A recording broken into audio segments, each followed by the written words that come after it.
Hey guys, welcome to the heart failure lecture, first part. I mentioned some of this stuff during the hypertension lecture, and we'll talk about a lot of the same drugs, but just to talk about systolic heart failure, it's the most common form of heart failure, so if you work in any cardiology practice, it's going to be one of the most common things you encounter. But the basic definition of systolic heart failure is defined as an ejection fraction less than 40%. That just means that you have an impaired ability of your ventricle to fill or eject blood, usually accompanied by impaired cardiac wall motion and also a coronary artery disease as well. Generally speaking, people who get heart failure get it from having longstanding hypertension that's been untreated or poorly managed. They get it from post-cardiac MI. So if you have a myocardial infarction, your odds of having some tissue damage is pretty good. And so over time, that inability of the heart to function fully post-MI can cause heart failure in patients. There are some other things too. People who abuse certain medications or alcohol can be at risk for heart failure. And then there are some things that like myocarditis and thyroid disease, valvular disease, and some other things that might come into play. Systolic or diastolic heart failure is less common. It's about 30% of heart failure patients have diastolic heart failure. They usually have a almost normal ejection fraction. So normal ejection fraction for somebody without heart failure is around 55 to 70%. And so they're just a little bit below that and have impaired ventricular relaxation and filling. Their wall motion is normal, so they don't usually have like tissue damage per se. It's usually caused by long-standing hypertension. It's also thought to be age-related, just as the properties of the heart that are elastic decrease over time. People in their elderly years can't pump blood as well, and that's what happens. Just to illustrate the difference between systolic and diastolic. Systolic dysfunction, generally the walls get thin, the walls of the ventricles get thin, and the heart balloons out a bit. And then if it's diastolic function, they actually get thicker, so your ventricle doesn't have as much space. Even though it's working generally okay, you aren't pumping as much blood because the impaired ability to fill a full ventricle compared to what kind of the normal heart would look like here in this drawing anyway. Both types of heart failure share common symptoms and are treated relatively the same, but there are some differences. Dyspnea, fatigue, edema, and exercise intolerance are the four big ones. So our goal is to improve those symptoms, give people quality of life back, and ultimately, if we can reduce mortality by allowing the heart to almost remodel itself, that's the end goal. Heart failure staging is generally done based on a couple different guidelines, but the more common one that I see is the New York Heart Association functional classification. It's been around for several years and it's still the one that's used pretty frequently today. And you can see it here. There's a little bit of differences here. So class A for ACCF, AHA is high risk, but no structural heart disease or symptoms. And NYHA wouldn't even classify that as heart failure. But B would be structural heart disease without signs or symptoms. And 1 on the New York would say no limitation of physical activity. You guys can look through the rest and how they stratify each other. But the New York Heart Association, you can see here there's several different phases within the C category of the AHA. So it's a little bit more specified, which I think is why some providers like that one better as far as staging. Pharmacologic therapy for management. Here's where you start pharmacologic therapy. So in AHA stage C, or usually when it comes to, sometimes even in stage 1, they might start for New York, but certainly with stage 2, they're probably going to start medicating people. We'll talk about all of these meds individually, but I think this is a nice chart for studying purposes. It shows you, this is level of evidence, A being better, B being kind of mid, C being more like expert consensus, cohort studies, things like that. 1, green, yellow, orange, red. Green or 1 or I, Roman numeral 1, I should say, is your quality of evidence.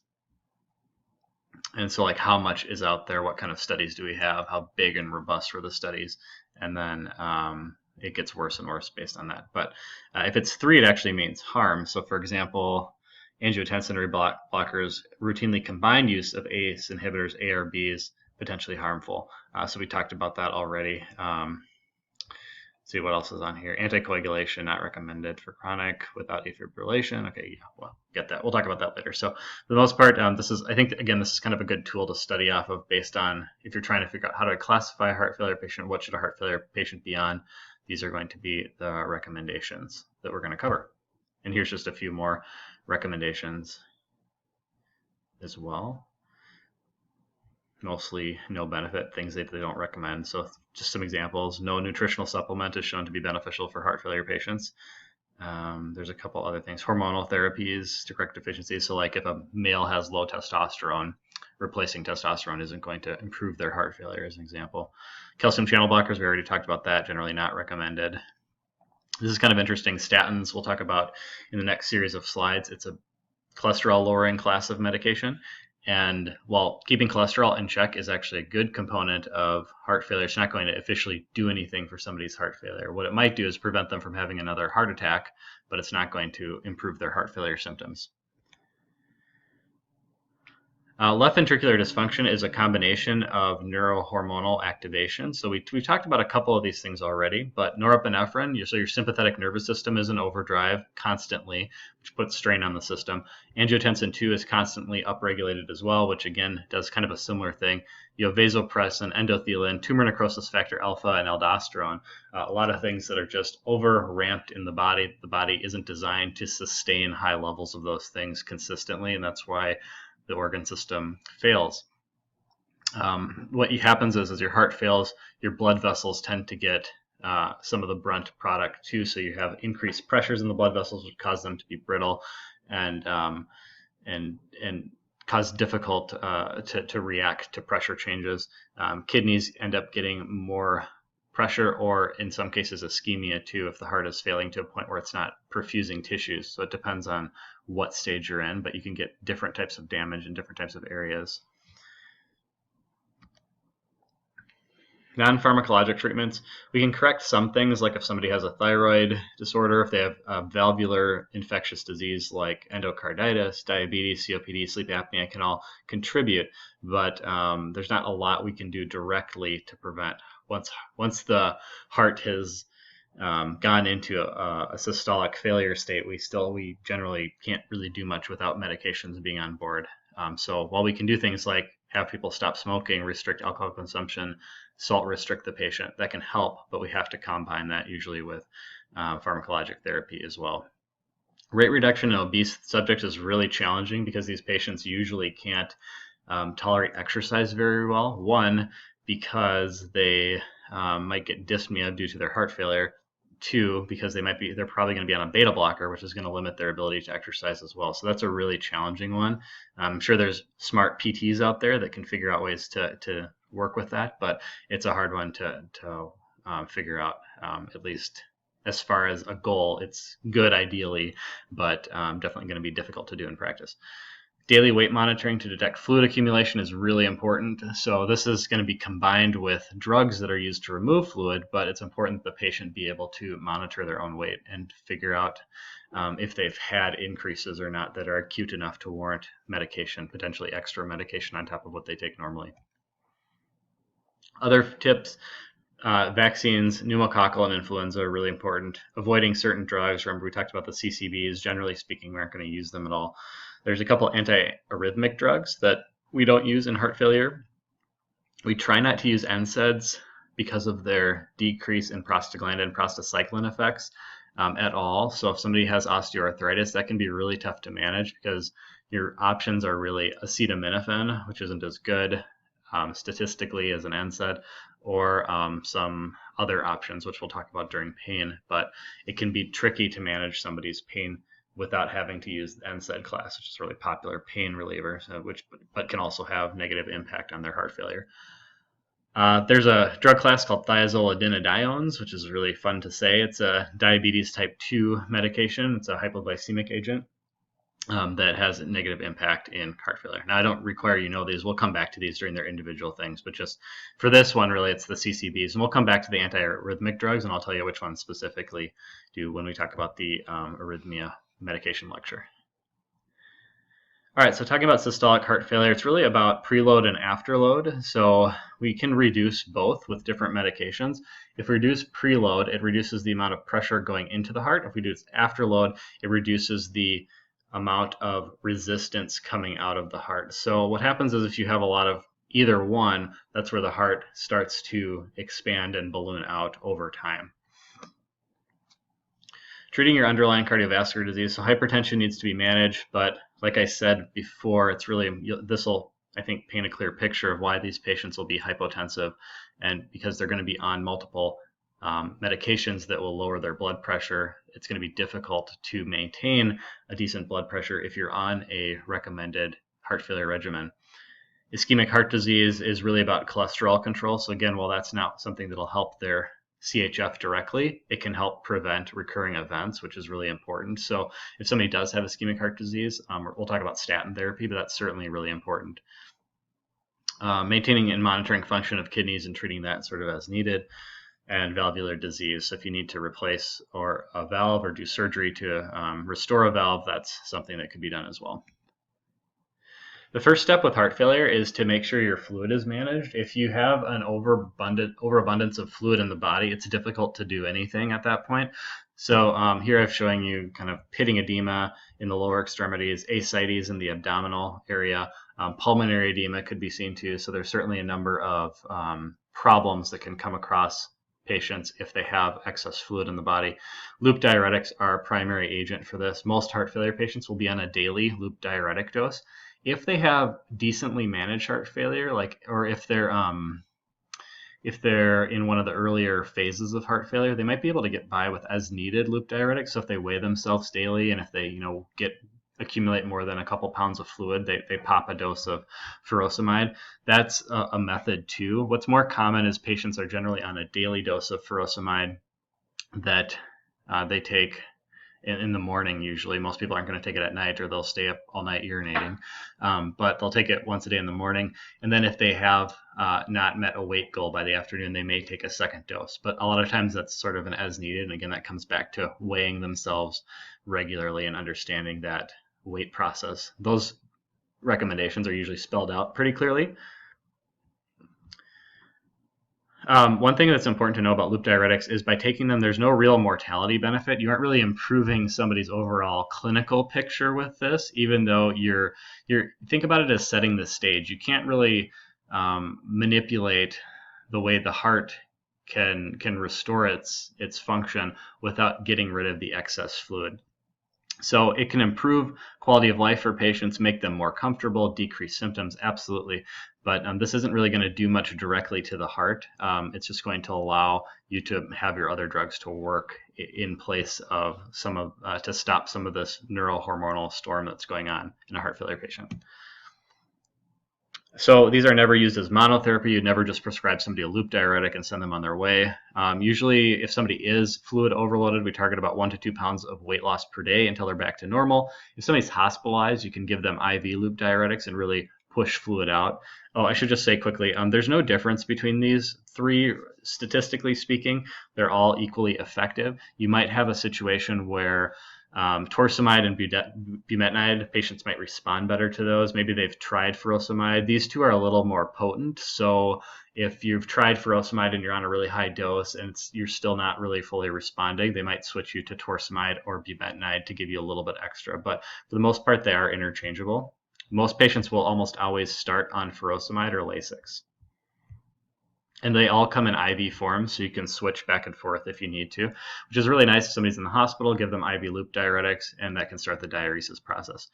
One really important thing to note about diuresis, even with IV drugs, is it does take some time. You can't instantly diurese somebody unless you dialyze off the fluid or tap the fluid off somehow. That'd be the only really way to do that, which is going to be fairly invasive. So if you're going to use drugs, you're going to have to wait for them to kick in. They're going to have to make the kidneys work to pump out fluid. So it's going to take a couple hours to get rid of fluid, regardless of what method you give the medication in. So I want to make that pretty clear. In addition to decreasing the amount of fluid in the body, these also waste electrolytes. So potassium and magnesium are the ones that you'll see drop potentially fastest. And those are the ones we'll talk about a little bit later too in the semester when we talk about kidneys and electrolytes. But potassium drops can be pretty dangerous. So when patients are taking loop diuretics, oftentimes they'll be on a potassium and sometimes even a magnesium replacement daily as well, just to make sure that that's getting supplemented correctly.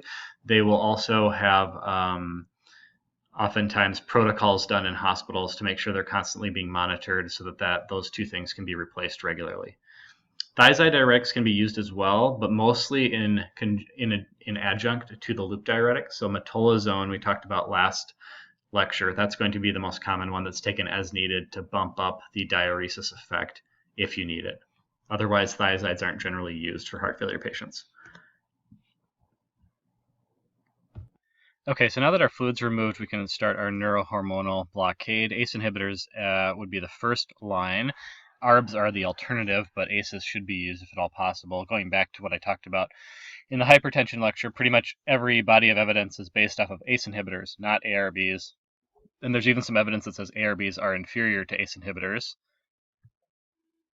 But the general thought is that something is much better than nothing in this category. So if ACE inhibitors don't work for the patient because they have a cough or they can't tolerate them for other reasons, then the ARB is going to be your go-to. So this is going to be initiated as soon as therapy, basically diuretic therapy, is optimized. So that means that their fluid management is under control. So if you're talking about new patients, so this is a new heart failure patient scenario, they're fluid overloaded, you get that taken care of, then you start their ACE inhibitor. Specific doses are targeted to achieve mortality benefits. Mortality benefits are consistently published around 25 to 50% decreased mortality with ACE inhibitor use. And again, the results are not consistent with ARB use, nor is the evidence robust.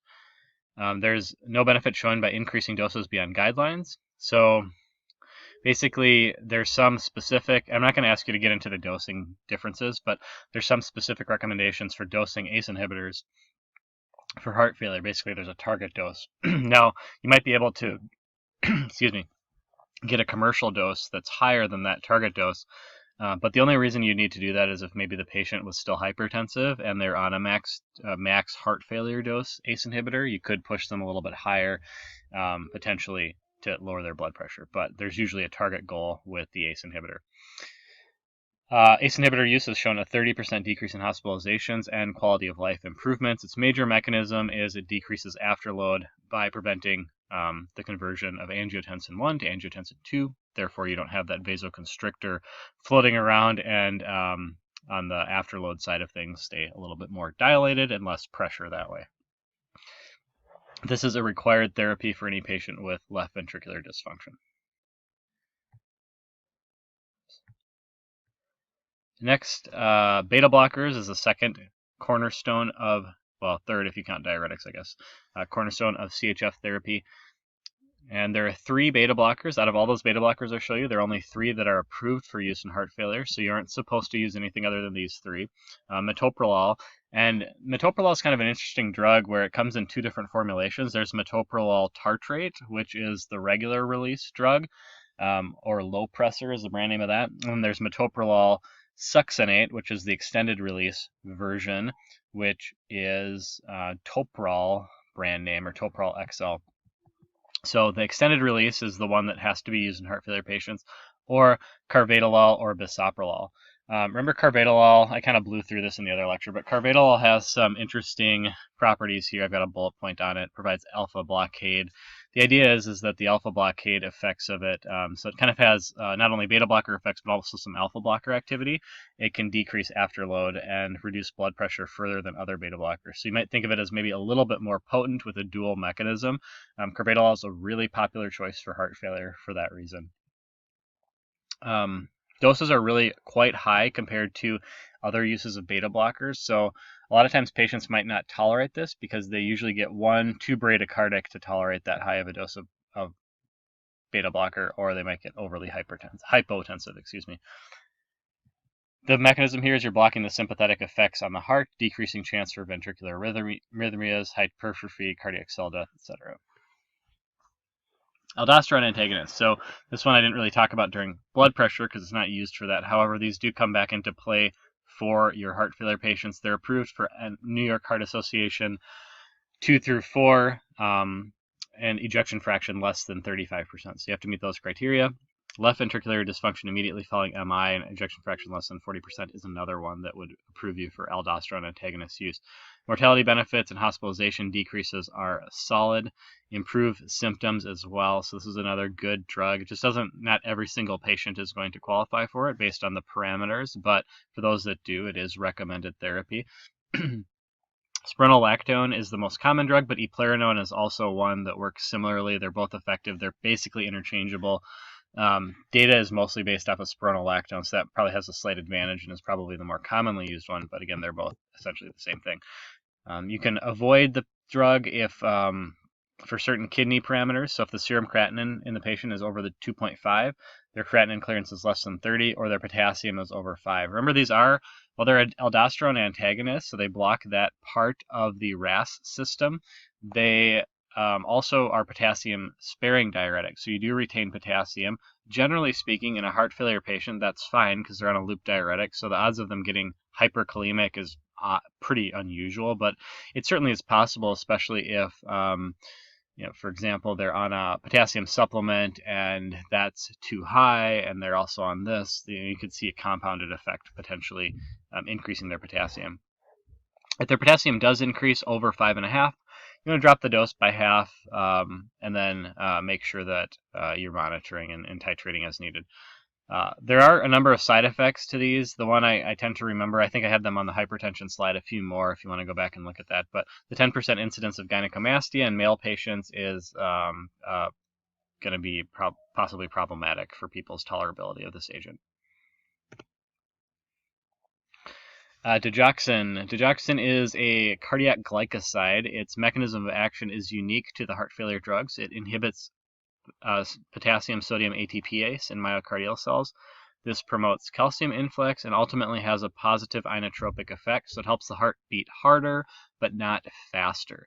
There's no mortality benefits to giving digoxin. However, there's a lot of good quality of life benefits, including improving exercise tolerance, generally relieving symptoms, and decreased hospitalizations. Now, how decreasing hospitalizations doesn't improve mortality, I'm not entirely sure, but anyway, that's what we have to work with. These are renally adjusted medications, but you can use them even if you have terrible renal function. You just have to dose them appropriately.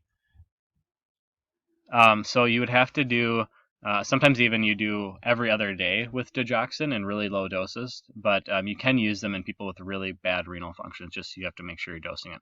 There's some hepatic metabolism, but not enough that we really care usually. I've got a picture of the foxglove plant here because digitalis toxin is found in that particular plant, and that's where digoxin actually was derived from. Kind of a cool natural mechanism there, although it's quite poisonous. So its role in therapy, New York Heart Association class 2 to 4, plus symptomatic despite adequate beta blocker and ACE inhibitor use. So that's important. The therapeutic index of digoxin is really narrow, so it can be very toxic if you overdose or overdo it, even slightly. There is a binding agent available that you can give IV to bind up digoxin if somebody does get too much. Basically, if you do take too much digoxin, you're going to get things that are probably anticipated, CV-related side effects, arrhythmias, and heart block, which can be significantly fatal if not treated quickly.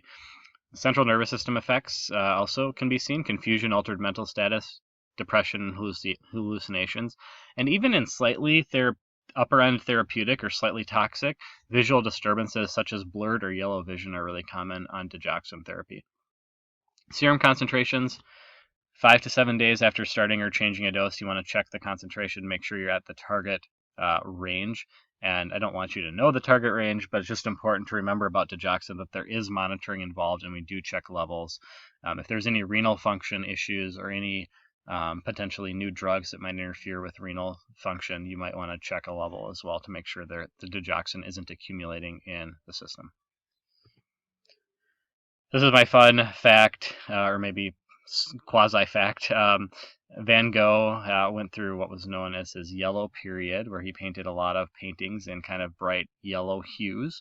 And actually some people say that it was because he medicated with digitalis, and he actually, this is a portrait he did of his physician, whose name I'm forgetting right now. And there's obviously a foxglove picture or plant in the picture as well, just sort of interesting. So there's this kind of theory out there that Van Gogh medicated with this either for his mental illness that he suffered from through most of his life, and one of the reasons why he painted in yellow for a long time was because of chronic digitalis toxicity, which I think is kind of a fun. You don't get these fun pharmaceutical related historical facts very often, so you guys got to give me a little bit of credit that this is really the only one I've got. But and it might not even be true, so I'll give that caveat. Some scholars probably debate the authenticity of this and probably say, oh, I just painted in yellow because he liked fields and sunshine. Who knows? But I think it's kind of an interesting tie-in, and certainly he was well known to have mental illness, which can also come from digitalis toxicity as well, the central nervous system effects. So there's certainly some interesting old medicine pharmacology and art history there for you. All right, those are the major drugs for heart failure. A couple other quick things to talk about. Hydralazine isosorbide is a product out there that you might have seen on that first table I gave you. Its brand name is Bidil. Its role in therapy is exclusively used, well, almost exclusively used, I should say, for African American patients with New York Heart Association 2 to 4, if they're already on an ACE inhibitor or beta blocker. The other thing where this drug is used for in African Americans and maybe in non-African American ethnicities is for people who have been experiencing really significant side effects to ACEs and ARBs, so maybe angioedema. They would be placed on this as an alternative, so you might see it used as a combination option. We haven't talked about isosorbide yet. We'll talk about it briefly during angina. It basically is a vasodilator that helps dilate the coronary arteries, so we'll talk about that in a little bit. Side effects, headaches, and dizziness are substantial with Bidil. So kind of an odd niche medication, but it does come up in the guidelines, so I wanted to mention it. Sacubitril-valsartan and Entresto. This is the newest medication in the heart failure world, which is to say heart failure medicine hasn't changed very much in the last several decades. But sacubitril-valsartan, you might recognize valsartan, right, as an ARB. Sacubitril is a new medication. It inhibits something called neprilysin. Neprilysin is responsible for degrading atrial and brain natriuretic peptide. Brain natriuretic peptide and atrial natriuretic peptide are naturally circulating peptides that are responsible for things that lower blood pressure and excrete sodium, and so this can inhibit that particular process, which ends up causing, sorry, I kind of said that backwards. So the neprilysin is responsible for the degradation of these peptides. These peptides, by inhibiting this process, having more of them circulating, actually lowers blood pressure and helps with sodium excretion. So it will help on certain kind of in a different mechanism, but the same types of things we've been talking about with afterload and preload. All patients were on enalapril during the run-in phase of the trial. So when they studied this, they had people on an ACE inhibitor to start with, and then switched them over to this in one arm versus just enalapril. There's a 3.7% chance of absolute reduction in death from CV causes or hospitalization compared to enalapril, and reduced all-cause mortality, reduction in symptoms, and improved quality of life. At the end of the day, that might sound super impressive, but it was statistically significant. And 3.7% absolute reduction in death is the biggest breakthrough from pharmacological perspective in heart failure in decades. So this is kind of a cool medication. You might think, well, is everyone on this now? No, it's really expensive, and there is some debate and ongoing evidence about whether or not this is really beneficial for patients over enalapril or over an ACE inhibitor by itself. So there's some questions there. But again, it is the first new option we have. The problem is it's tied on to valsartan. So if somebody does have angioedema, you can't really use just sacubitril by itself, which is a little bit disappointing. I think it'd be interesting to have that as a solo option.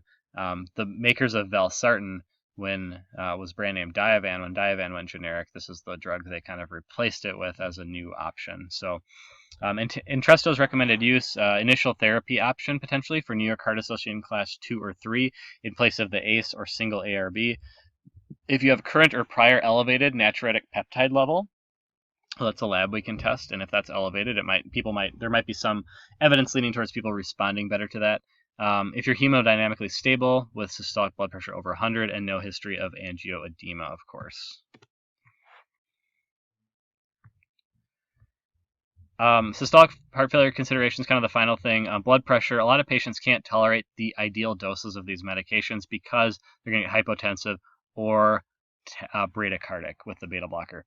Higher doses of beta blockers are more associated with better mortality benefits. So the idea here is if you have to pick between the two, if a patient is hypotensive on both your ACE and your beta blocker, you want to drop your beta blocker before decreasing drop your ACE inhibitor before decreasing your beta blocker dose. Basically, the beta blocker is a little bit more important than the ACE inhibitor as far as having a higher dose.